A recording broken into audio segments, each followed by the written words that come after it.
My name is Dana Reider. I had the good fortune of being the regional flight surgeon for United Airlines from 1978 to 2003.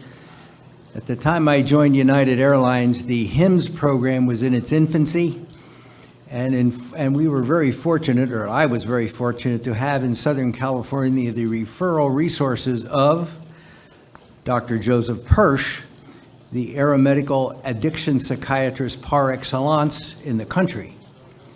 And I worked with him as well as Dr. Bob Elliott, who's sitting here at this front table. He is a HIMSS neuropsychologist. And with the two of those and the help of our HIMSS advisors at United Airlines, we were very fortunate, at least I was, in seeing that 80 pilots got recovered from alcoholism while I was there. Sadly, we lost two. But only two, thank goodness. I'm not going to go into any of the details of what has already been said about Joe and Betty Ford, etc., but I would like to leave you with some aphorisms that have stuck with me for these many years, and I still use them. The first one pertains to colleagues of mine in the medical field who are psychiatrists, like Dr. Paul Sargent, or other physicians, because Joe Pursch, when he was testifying in Congress, made this very astute comment. He said, "I found that in addressing the problem of addiction, my colleagues in the medical profession believe that an addiction is a Valium deficiency." And he said all of these so-called experts were giving Valium to their alcoholic pilots and patients, and he says it was ridiculous. And he told the members of Congress that Valium deficiency exists in all airline pilots and all people with drug addictions. The second aphorism, this happened within the last 2 weeks.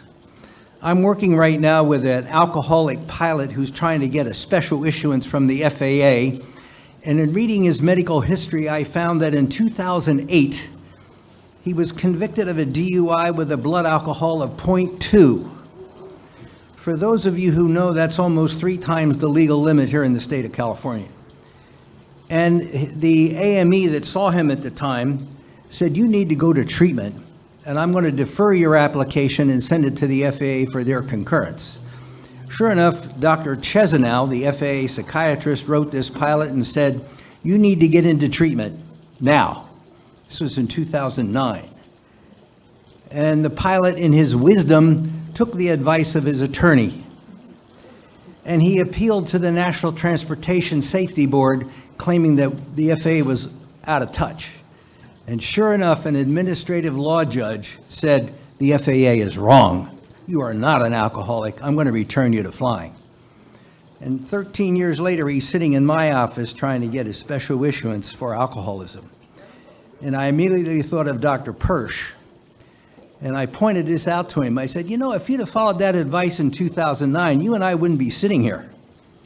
You'd be a well-tuned, recovering alcoholic going about your life with no problems at all. But here you are, sitting in my office right now, having trouble getting certified, and I'm trying to help you.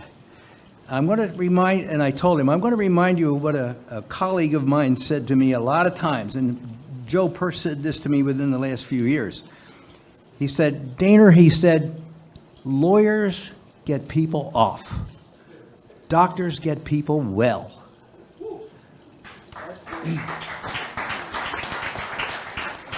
As Joe Pursch boards his final carrier for the last time, and he's piped on board, and he goes to sick bay, very soon the captain of the ship is going to call him and say, "Get to the bridge with double time."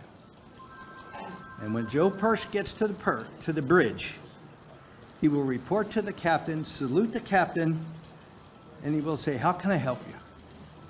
And he said, "Doc, there's a lot of people here on this ship that we didn't help when they were alive, but you can help them now."